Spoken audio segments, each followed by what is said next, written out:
County in northeastern Ohio, north central Medina County in northeastern Ohio, northeastern Lorain County until 2:45 p.m. Eastern Daylight Time.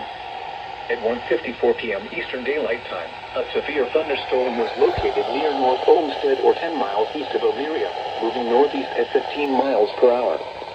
Hazard, 60 miles per hour wind gusts and quarter-size hail. Source, radar indicated. Impact, minor damage to vehicles is possible. Expect damage to trees and power lines. Locations impacted include Cleveland, Elyria, Parma, Lakewood, Strongsville, Brunswick, Westlake, North Royalton, North Ridgeville, Avon Lake, Grafton, North Olmsted, Avon, Parma Heights, Rocky River, Broadview Heights, Brook Park, Berea, Fairview Park, and Middleburg Heights. For your protection, move to an interior room on the lowest floor of a building.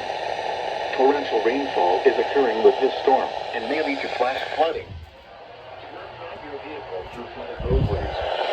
Repeating, a severe thunderstorm warning has been issued until 2:45 p.m. Eastern Daylight Time for the following counties in Ohio: Cuyahoga, Lorain, and Medina.